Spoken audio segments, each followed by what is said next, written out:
ఆ ఇంట్లో స్థిరంగా ఉండిపోతుంది. అంచేత శ్రీయకాంతాయ కళ్యాణ నిధయే. అయితే డబ్బు ఎందుకు ఖర్చు పెట్టాలో ఇక్కడ చెబుతున్నాడు అన్నంగా రాశారు. డబ్బు వచ్చింది బాగానే ఉందయ్యా, ఆయన ప్రార్థించావు, డబ్బు వచ్చింది, ఎందుకు డబ్బు ఖర్చు పెట్టారు? కళ్యాణ నిధయే, స్వామివారు కళ్యాణ నిధి.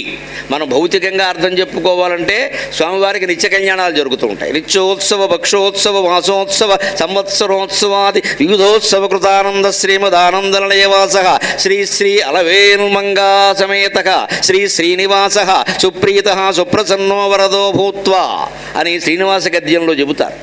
అందుకని నిత్యోత్సవాలు, వారోత్సవాలు, పక్షోత్సవాలు, మాసోత్సవాలు, సంవత్సరోత్సవాలు జరిగేటువంటి ఏకైక ఆలయం వెంకటేశ్వరాలయం.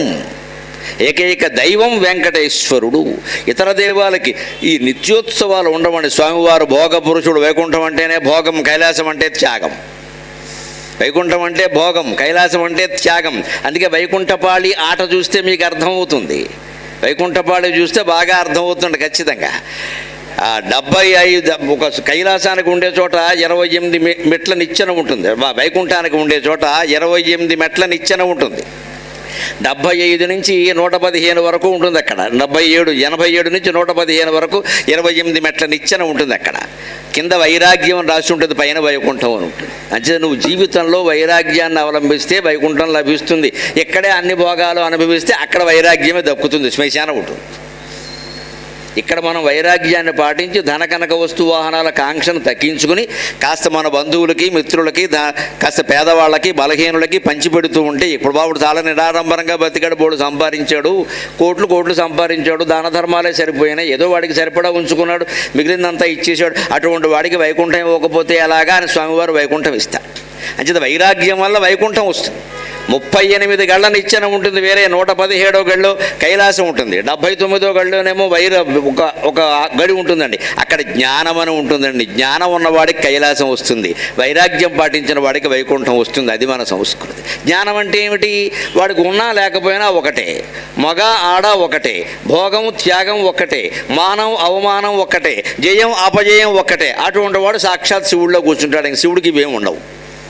ఆయన అవమానించిన పట్టించుకోడు, సన్మానించిన పట్టించుకోడు. దక్ష ప్రజాపతి అంతా యజ్ఞం చేశాడు, శివుణ్ణి పిలవలేదు. శివుడికి ఏం బాధ కలగల, అమ్మవారికి కలిగింది లేనిపోని కోపం. ఆయన పిలవకపోతే ఆయన కలగద్దండి. ఆవిడ దగ్గరికి వచ్చి మా నాన్న యజ్ఞం చేస్తున్నాడే వెడతానంటే, పిలవని పెళ్ళికి వెళ్ళకూడదు, కూతురు అయినా సరే పిలవని పేరంటానికి వెళ్ళకూడదంటే, మా నాన్నే కదా నేను వెడతానంటే మీకేం అనిపించట్లేదా? పిలవలేదు. అనిపిస్తే శివుణ్ణి ఎందుకు అవుతాను అన్నాడు ఆయన. నాకేం అనిపించదు, పిలిస్తే వెళ్ళాలనిపిస్తే వెడతా, లేకపోతే లేదు. ఆవిడ అలా ఉండలేకపోయిందండి. అమ్మవారైనా ఆడదేనమ్మా నమస్కారం. ఆవిడకి వచ్చేసింది పౌరుషం. మా నాన్న నన్ను పిలవకపోతే అలాగా, పైగా నన్ను పిలిచేది ఏమిటి, నన్ను పరిగెట్టింది. ఏం జరిగిందో అందరికీ తెలుసు, కన్న తండ్రి ఏం చేసాడో అందరికీ తెలుసు. అంచేత పిలవని పేరంటానికి పుట్టింటికి కూడా వెళ్ళకూడదు, ఇక వేరే ఇంటికి వెళ్ళకూడదని చెప్పక్కర్లేదు. ఇంకా మన పిలవలేదు, అంత దగ్గర వాళ్ళమై ఉండి మనం పిలవలేదు అంటే ఏదో ఉంది అక్కడ. ఇంకెందుకు మనకెందుకు? అది ఏముందో తెలుసుకుందామనే ఆసక్తి కూడా అనవసరం. ఏదైనా ఉండని, మనము పిలవకుండా ఉండమే గొడవలేదు. ఆ ఊరికి ఈ ఊరు ఎంత దూరమో ఈ ఊరికి ఆ ఊరు అంతే దూరం, గొడవలేదు, ఓ దెబ్బతో వదిలిపోయింది. అదే శివత్వం. దాన్ని పట్టించుకుని పీకేసి లాగేసామనుకోండి శవత్వం, శవం అయిపోతాం. ఈ తాగాదాల్లో వదిలేయడం శివత్వం, పట్టుకోవడం శవత్వం. వదిలేస్తే మనం హాయిగా శివుడిలో ఉంటాం. వైరాగ్యం అంటే అర్థం అది. ఆ వైరాగ్యం ఉన్నవాడికి వైకుంఠం, వీరికి ఈ జ్ఞానం ఉన్నవాడికి కైలాసం. అంచేత కళ్యాణనదయే, సమస్త కళ్యాణాలు ఆయన దగ్గర జరుగుతాయి. నిత్యోత్సవాలు, పక్షోత్సవాలు, మాసోత్సవాలు, వారోత్సవాలు ఇన్ని జరుగుతున్నా ఆయన నిలబడి అలా దివ్యంగా చూస్తూనే ఉంటాడు. దేన్ని పనిగట్టుకుని పట్టించుకోడు. ఇది జరగలేదు, అది జరగలేదని అనడు. ఈ నిధులన్నీ ఎందుకు అంటే నిధయే అర్జినాం. తర్వాత చెబుతున్నాడు శ్రీయకాంతాయ. లక్ష్మీదేవి పతి కదండి, మనకు సంపదలు ఇచ్చాడు కదండి. ఇచ్చిన సంపదలను ఎలా వినియోగించాలి? నిధయే అర్జినాం. అర్జినాం నిధయే. అడిగిన వాళ్ళకి, పేదవాళ్ళకి పెన్నిధిలాగా మనం ఉండాలి.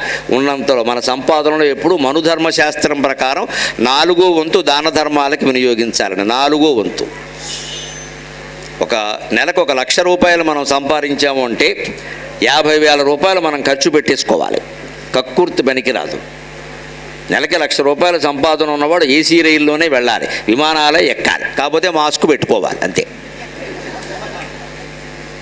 నీకు 1,00,000 రూపాయల ఆదాయం ఉండి కూడా నువ్వు ప్యాసింజర్ రైల్లో పెడతా పెరిశనక్కాయలు కొట్టుకుంటాంటే నీ కర్మ అంటారు దాన్ని. డబ్బులు ఖర్చు పెట్టిన నాకు ఇష్టం ఉండదు. ఇక్కడ ఓ పక్క భార్య ఏడుస్తుంది, అక్కడ డబ్బులు ఉన్నాయి ఏం ఉపయోగం లేదు, సుఖపడిన ఎవరు అంటుంది. సహజంగా స్త్రీ ఆ లౌకికమైన సుఖభోగాలు కోరుకుంటుంది, అవసరమైనంత వరకు అందించాలి, మరి అప్పులు చేసి అందించక్కల్లా, కానీ కనీసమైన ఉండాలిగా. మనకేం లేదా పోదా, ఎందుకంటే సుఖంగా ఎవడదు ఊరుకో, నీకేం తెలుసు, మా తాత ఇలాగే మూట కట్టాడు, వీడు మూట కడతాడు, చివరికి వీడిని మూట కట్టడానికి ఎవడో దొరకడు, ఎందుకంటే ఊళ్ళో ఎవడికి ఉపకారం చేయలే, ఈ మూట కట్టడానికి ఎవడో రాడు, నలుగురికి ఇస్తే వస్తారు. అంచేది అంతమందితో శత్రుత్వం ఉన్నా సరే నలుగురితో స్నేహం చేయమరు, ఎందుకంటే మొయ్యడానికి నలుగురు కావాలమ్మా, నలుగురితో స్నేహం చేసి చాలున్నారు.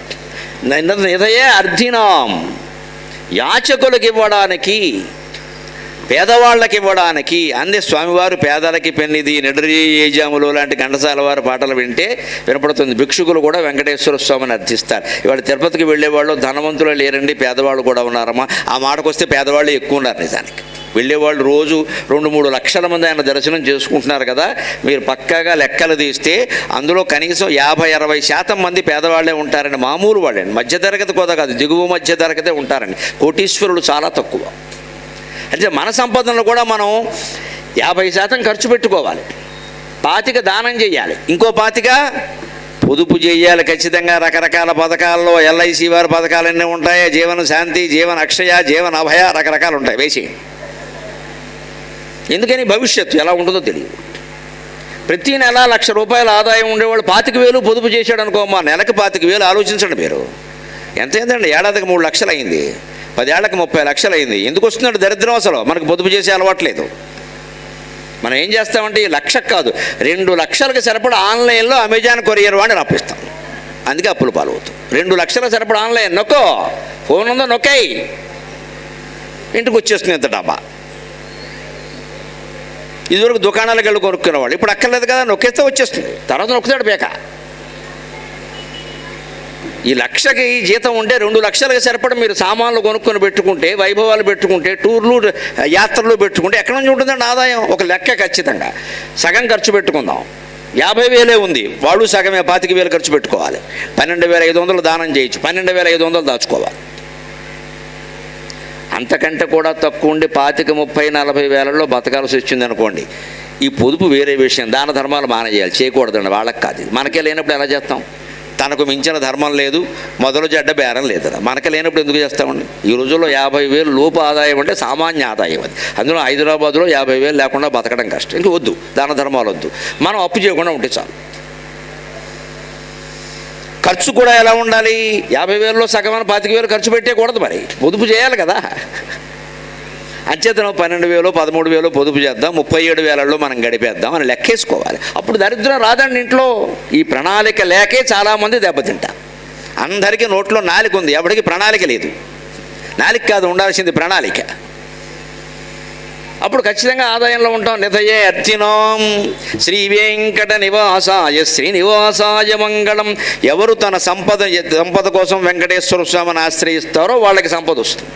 ఎవరు ఆ సంపదను అర్ధుల కోసం, అవసరమైన వాళ్ళ కోసం వినియోగిస్తారో వాళ్ళు ఇంట్లో లక్ష్మీదేవి శాశ్వతంగా ఉంటుంది. అది ఈ శ్లోకానికి అర్థం. శ్రీ వెంకట నివాసాయ శ్రీనివాసాయ మంగళం. అటువంటి వెంకట అచలం పర్వతం మీద ఉండేటువంటి శ్రీనివాస స్వామికి మంగళము కలుగునుగాక.